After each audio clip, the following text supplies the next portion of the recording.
I wish I would have done it 5 years earlier, if I'd had the heart, but again, when you're told what you can and can't do, so much by people you love, it can get to you, it can make you believe it. Yes. Yeah. And, but you have to choose to write your own narrative and say, you know what, if I fail, it'll be because I tried, and rather than, I think the true failure is not trying.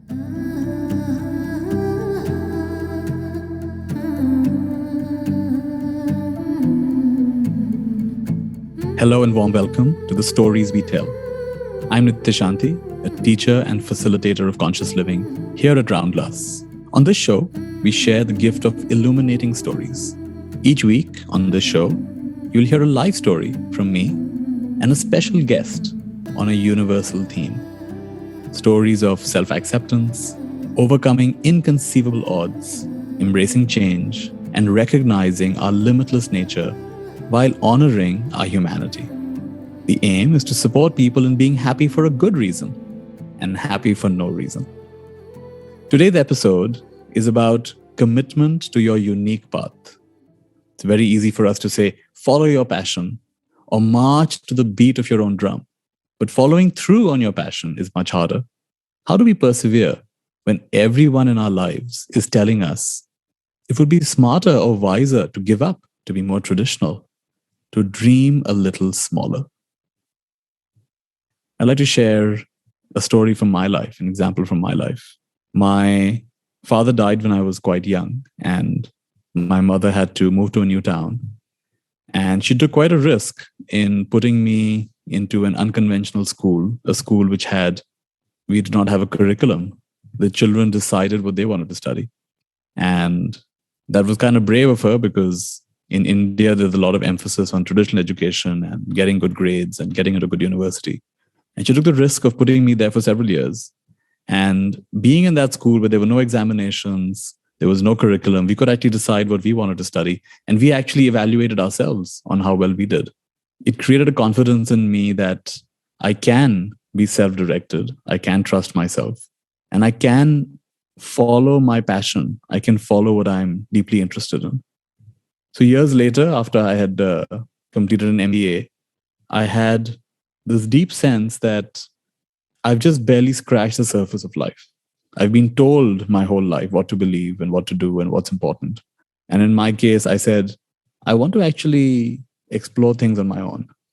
I took the decision of leaving my corporate job and becoming a Buddhist monk. And that was something which was completely unexpected. My friends didn't expect it. My parents didn't see it coming. And it really challenged a lot of people. And I was quite amused to see the different responses. Some people were happy for me. Some people thought I was running away and escaping. Some people said they were inspired by me. And then there were others who were very upset with me. And they felt that this is a very bad decision to make.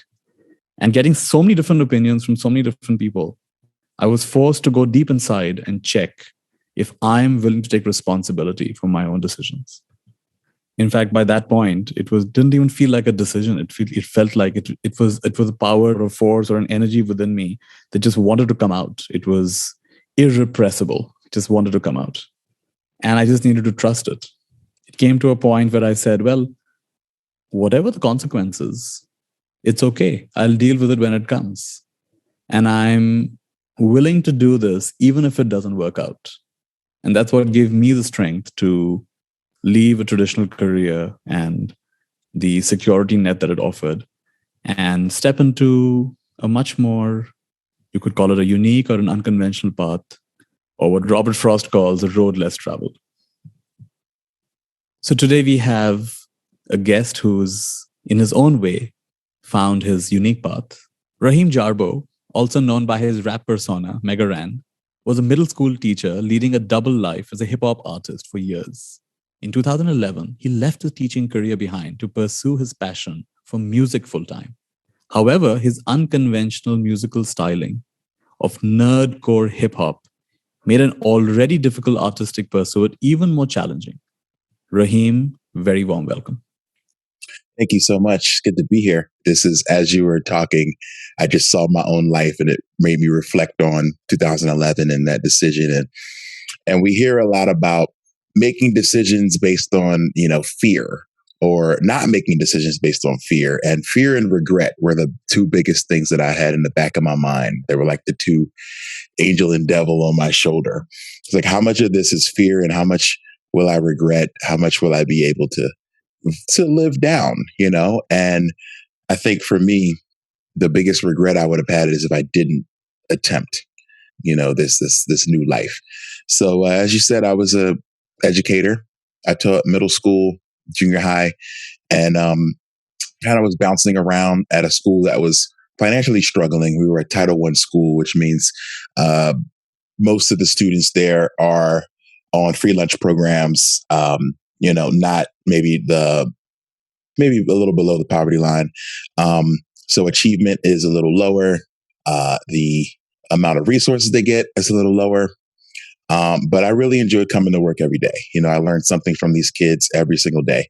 But at night, I would moonlight as a musician. It was like Batman, when the sun went down, I would don my mask and cape and run across the stage at night, under a unique persona of Mega Ran. And so I didn't bring that into school too often. Once in a while, my kids were hip hop fans, so we would have conversations about hip hop, but I would never really bring my night career into the classroom.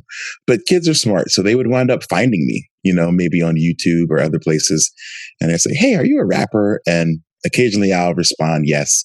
And then I felt a little more comfortable to bring some of that into the classroom. So we would do freestyles where I would do impromptu rap songs using their vocabulary words or things like that. So I would find a way to bring hip hop into the classroom. And it was really fun. And so I just got to a point where I was taking days off to go and play gigs. It started off with me just late nights and coming in a little late or coming in a little groggy the next morning from late nights. But then I started being asked to play gigs in other cities and states. And so it required me flying out and maybe coming back a little later or leaving a little earlier. So I had to get permission to leave. And I got to a point where I had used all of my sick days. And so my principal told me, I'll never forget, he said, you can't serve two masters, And for me to think of school as a master, I kind of had a problem with that. I felt like this is something that I'm doing because I want to do it. I'm definitely not here for the money because, as you know, teachers don't get paid extremely well. So it's hard to consider something a master that's barely paying your rent. So I think just having that conversation with him really made me think about what I wanted to be doing with my life. And so I'd go out, play gigs. I'm everyone's favorite. We're having a blast, having big fun. And then I come back home and I'm dealing with a classroom that has a shortage on utensils or pencils or paper or textbooks or just so many issues. And I felt like something was pulling me towards music and trying to make that a bigger part of my life. And so I put out an album in 2011 that was a pretty unconventional record. It was sampling video games. Particularly the video game was Final Fantasy VII. It's a big game that a lot of people love. So I retold the story of this game in hip hop form. This is something that apparently had never been done. It's just an idea I had. And a lot of people seemed to like it, and because it spoke to two very different audiences that had never really been spoken for. The gamers who like hip hop and the hip hop fans who like video games. So it was like peanut butter and jelly for me, bringing these two worlds together. You mentioned nerdcore. To me, nerdcore, as told by the person who created the term, MC Frontalot, he says, you know how rappers are usually the coolest person in the room? Nerdcore artists are not. So it's usually the least cool, the least expected person where you're like, you rap? You're a hip hop artist? No way. You get that a lot in my line of work because we concentrate on the things that people consider to be nerdy. So whether it's tabletop gaming, movies, anime, cartoons, comic books, you can be nerdy about anything, to be honest. You can be nerdy about knowledge, nerdy about sports. So yeah, nerd just means passionate. And so if you're a person who's putting your passion into your music and it's some unconventional paths, that's kind of what they call nerdcore. And so We're doing that. Playing these very unconventional places, playing Comic Cons. I'm playing gaming festivals, playing different weird places. And I'd run out of sick days, and my principal's like, well, we can let you take this day off, but we're going to have to dock your pay. Meanwhile, this album starts to pick up steam online. And in 2011, I hadn't really heard of the site Reddit, but this album blew up on Reddit. It got on the front page and people were calling me like, oh my gosh, your album, it's blowing up. It's all over Reddit. And I'm like, what the heck is Reddit? And turns out like Reddit's like the front page of the internet. It's like where trends, start. And so because it got a lot of love there, people were buying the album. People were asking me to come to more shows. People were really supporting me in a big way. Magazines were calling me to do interviews, newspapers. Lots of cool things are happening while I'm teaching, a seventh grade class. And I think something told me like, this is the time to really kind of strike while the iron's hot. Maybe consider trying to use this as the launching pad to start a new life. And I was struggling as a teacher, like struggling to wake up early, struggling to stay motivated in a town where, in a school where resources were few, where I was at a charter school. So they had a lot of financial issues. There were some weeks we just didn't get paid. They were like, well, we'll figure it out later. So I say all that to say, I had some rough times. So it made it a little easier to make a decision like this. But my mother's like, are you sure about this? Like, do you really want to make this type of jump? And I have friends telling me, oh, you're going to miss the benefits. You need a career. Like music's not stable. And the things you get, which I'm sure you got, Nithya, the constant, the naysaying, the doubters, the what if this happens? You can't handle this. What if the people who project their fears onto you, Right. And so it's very natural when you make a big leap that people are going to be like, well, what if this happens? It's like, well, I'll deal with it. That's what, And so I think it was becoming more apparent that it was time for me to try to make this jump. And so I did. I put in a 2 weeks notice to my principal. I said, thank you so much for all of the support over the years. I'm going to try my hands at this thing. I'm going to just see what happens. And then I left and started the rest of my life. And thank goodness I haven't looked back. It's been a very fruitful journey, and I wish I would have done it 5 years earlier, if I'd had the heart, but again, when you're told what you can and can't do, so much by people you love, it can get to you, it can make you believe it. Yes. Yeah. And, but you have to choose to write your own narrative and say, you know what, if I fail, it'll be because I tried, and rather than, I think the true failure is not trying. I really can resonate with you, Mega, because I had exactly that feeling that no matter what other people say, I know that I'm going to regret not doing this while I could. And I can deal with everybody else's opinion. But if I have a low opinion of myself, that's not going to help me. Yeah. And when people would give me advice, I would look beyond what they were saying and saying, why are they telling me this? And usually it's because deep down, they want the best for me and they're looking at it from their perspective. And they have a certain idea of what would be best for me. And I said, all right, that's your idea. That's based on your life experience. And I can listen to you, but ultimately I have to honor my inner voice and I have to be true to myself. And one thing that you said struck me was when you said about how you could feel that people were projecting their limitations and their fears onto you. And we never really questioned that. And when you see someone questioning it, it's not just what they're doing. It's almost like they're challenging your entire identity. I think everyone's told when they grow up and they kind of believe it, that you have to do things you don't want to do in order to get the things you want. And maybe that is true, but I don't think you have to do it for your entire life. Like I do a lot of work with organizations. And I find this is a very core belief in organizations that you have to struggle, you have to work hard. It's like TGIF, thank God it's Friday. And they make jokes on that and how you're doing all of this work hard, play hard kind of thing. But I find that it's not really true. I can make everything playful if I choose to make everything playful. If I choose to make everything enjoyable, I can. And just to close the previous thing we spoke about, it's all right for people to disagree. It's all right for people to doubt us. It's all right for people to even try to come in the way. And if you can just see that as what the way I framed it for myself is, these people are only strengthening my conviction. These people are just testing my conviction. They're strengthening the qualities I will inevitably need to do what I want to do. And then I didn't take it personally and I didn't demonize them and say, oh my God, horrible people coming in my way. And I said, well, if their doubt is triggering doubt in me, then that's a good thing. They're actually showing me where I need to work on. But when, irrespective of what they think and say and do, I can still be guided by my inner light, by inner guidance, inner joy. Then perhaps I'm ready for this. Wow, that's really well put.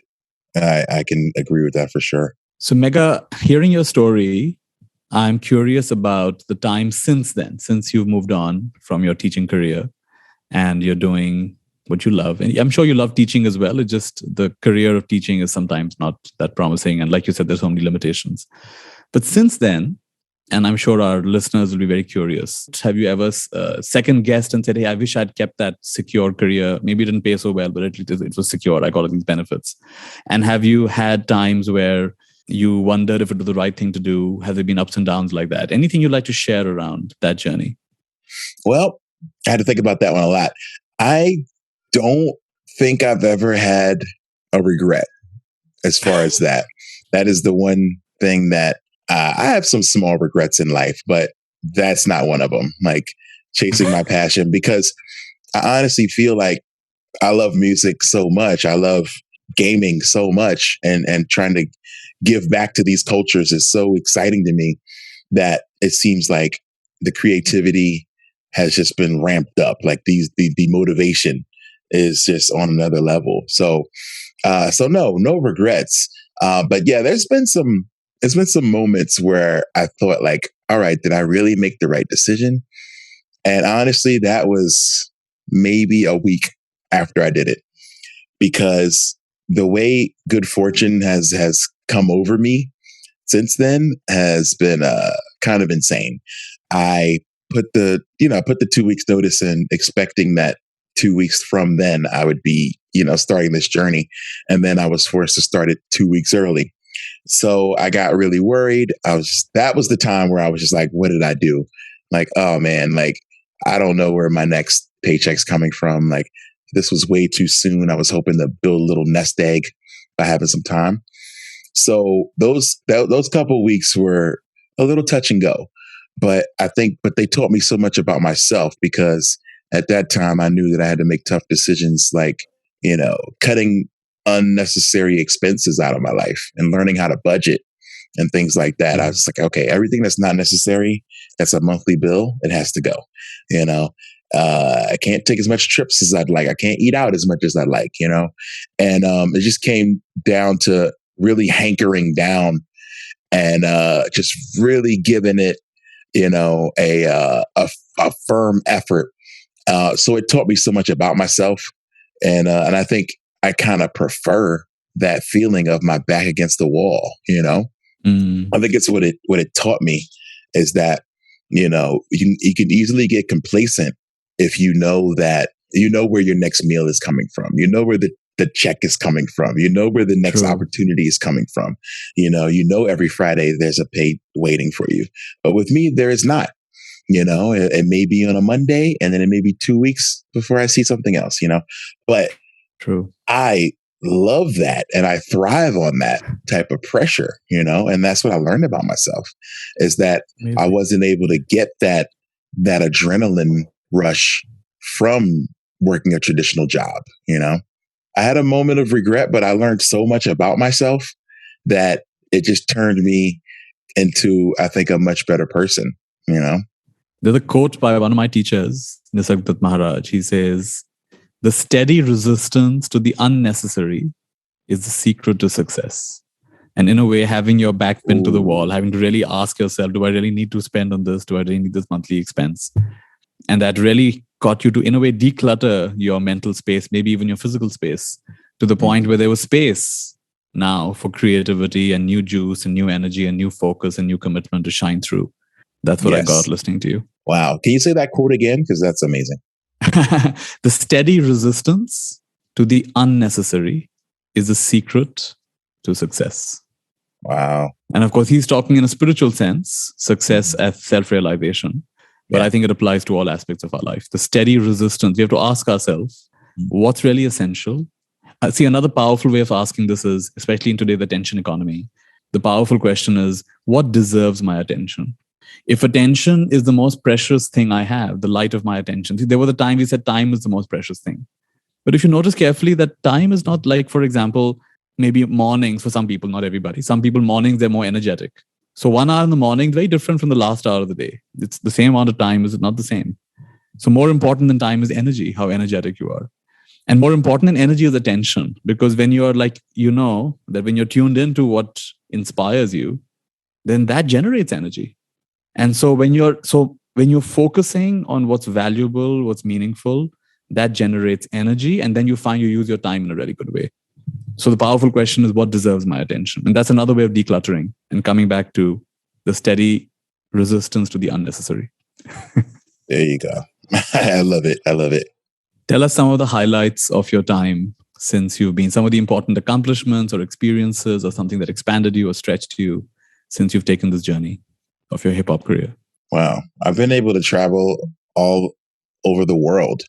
And I never really thought I'd be able to say that. And especially from music that I created in my bedroom, it's just a really awesome, humbling feeling, like these are things that I've created and then they've been all over the world, so it really just shows me just how one small speck can just like really create and kick up so much dust and create a storm, and it's just, though that I think for sure traveling has been the number one thing that has, I think, benefited or happened because of this life decision, and being able to not just travel, but to meet people in all corners of the world who have been moved by the art that I've been creating, which is insane. I played a show in Paris right before the pandemic, and in France, where people don't speak English. I mean, they do, but they don't. But you get an entire crowd like singing along to my words is just a complete out of body experience. Like it left me speechless, and I could not believe what I'd seen and witnessed. Like no one could have told me that this was even a possibility, so I don't even say that these are dreams come true, because I didn't even think to dream that big. I'm a guy from very humble beginnings. I'm from Philadelphia. I didn't know anyone who had had a musical background or anything like that. I didn't come from a musical family or a family of entrepreneurs. We're just hard workers, and that's really it. So I didn't set out to become, a music star or or even a professional performer, And so when people contact me asking me to bring my art to them, it's so humbling, and it never gets old, like that feeling, And so lessons, I've learned for sure. I've learned about my own limitations. I think that I am a people pleaser to no end. And only maybe in the last 5 to 10 years, I've learned the power of saying no, and how freeing it can be to say no. I've never wanted to be the guy to let anybody down, or for them to have a, I don't know. I would equate that with them having a negative image of me, like, oh, I can't rely on him, So I'd always want to be reliable. And then I heard a friend say that, if you're not useful to people, then you're useless. And people in the music industry think like in that term, where it's like useful and uselessness, and though they may seem like opposites, like I don't know if in the context of our language and vernacular that they really are, or that they should be rather, like useful and useless. I don't know. That's just two huge extremes, and I've just learned that saying no doesn't mean that you're useless. It just means you're setting limits, you're setting boundaries, and it could be very freeing. I used to always say there's no losses, only lessons, Like Yes. we don't really lose, even if it's a moment where you lose a friend, you lose money, you lose an opportunity. It's just a lesson at the end of the Right. day. And, hopefully, God willing, you'll have more chances to continue and to grow and to have other moments, to see these, things come to fruition. Tell us about the Guinness World Record. Oh, well, it's a silly record. I was asked a while ago, maybe 2018, by a gentleman who worked at Guinness, if I could tell him how many songs I had written about a particular game called Mega Man. Mega Man is like my favorite video game. It's got great music. I love it. And so I was like, well, let me get back and count because there's a lot. And so I'd had 136. And so he's like, wow, that's definitely a record. Like you've written the most songs about a particular game. So you wrote 136 songs on just one game? Just about one game. Incredible. Yeah. And, like there's a lot of great music in it, a lot of great characters, a lot of great inspiration. So he's like, man, this is definitely a record. So we want to get you into the gaming edition of the Guinness World Record book. And he's like, also, side note, we're in London. So if you ever want to come out to London or something, or if you're ever in the area, come on out and we'll do like a real ceremony at the, on the grounds. And I said, well, that would be great. And then I told a lie. Nithya, I told a lie. I said, oh, I'll be in London next month. What a coincidence. And was I going to be in London next month? No. But I also wasn't going to pass up an opportunity to be in the Guinness World Record book and to go into their offices. So what I did was I just got on the phone, got on the emails, and I did one of my favorite things, which is booking a tour. Just connecting dots, talking to friends, talking to relatives, talking to people I know. And before I know it, I had, 7 dates throughout the UK in a month and a day off in London. So I was like, well, the day that I fly in, we should meet. And they were like, sure. So they had a car pick me up from the airport and drove me into town. I mean, it was like a 2-hour drive. So it just gave me a lot of time to reflect. And I was just like, wow, I did this. Like we did this out of nowhere. Like this was just a moment that I was just going to let pass. Like, if it happens, it happens. And I'm like, we're here. And it just really allowed me to get into that moment. And we had a ceremony. They gave me a plaque. We did a live stream live in the office. And it was just an amazing moment, So I'm very thankful for that. It's just a total, it's one of those specific records with like almost like a caveat attached. It's like, most days that end in Y. I don't know. But it's got a number attached to it. So it's something that people could catch up to at some point if they really wanted to. But like who wants to do that? Where can people find your song? Is the best place is YouTube or Spotify? Or what's the best place to find whatever you like, honestly, Spotify, YouTube, just type in Mega Ran. I'm on all those places, Apple Music. Okay, great. Anywhere you get music, you can find me. I'm there. I'll be there waving. One last question I wanted to ask you is about now that you're a father, what lessons about following your passion and your path would you like to impart to your foster child, and maybe you'll have other foster children or your own children at some point? What is it you'd like to pass on to them? Well, I think that I want to pass on to them something that I really wish was passed on to me. And it's that it's okay to fit in, but it's really, really rewarding and fulfilling to stand out. And it's okay, to be different. And I grew up thinking I was just so different, so weird, so strange, being the kid who lived in the inner city who wasn't good at sports, that loved video games and comic books, and just thinking that no one ever related to that story. And then I would, throughout my travels, find that there were so many people who understood, related, and, were inspired by these stories. And so I would teach any kid that it's okay to take a lesser walk path, because the end of the day, we're learning every day. We're lifelong learners. And I think that we don't have to do it our parents' way. And I think that that's something that I want to teach them is that, hey, I'm not going to make you do these things that maybe our parents made us do.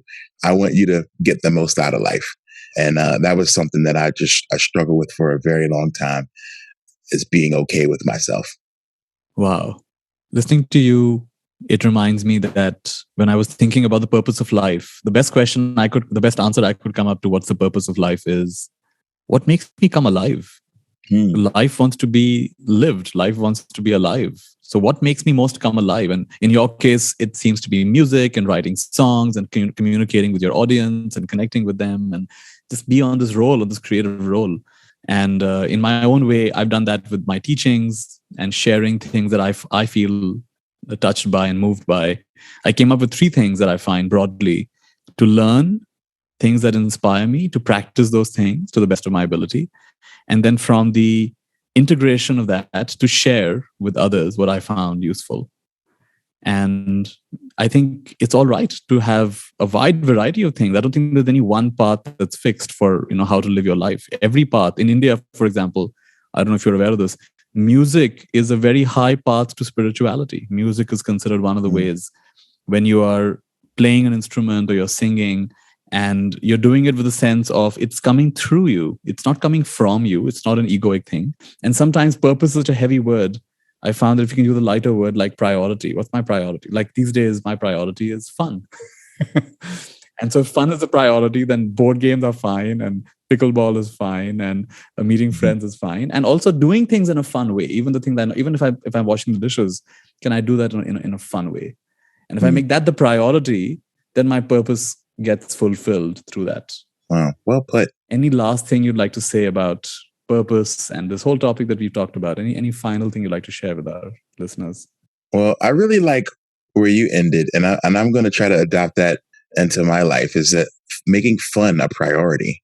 I think I'm very fortunate that my job is fun, but making fun a priority is something that I think is just such an amazing concept that, my mother would probably be like, what? What do you mean? There's no time for fun. Like, you got to work and things. And it's like, well, you can make work fun. You can make any duty that you have to accomplish. You can make it fun. I mean, you talked about washing dishes and making that fun. I mean, this is the bane of my existence here. I put off washing dishes to have this conversation with you. So yeah, but being able to make fun a priority, I think is something that I'm taking from this talk, and I'm going to absolutely make an effort to do. So it seems, listening to you, I got the sense today that everything's in the right place.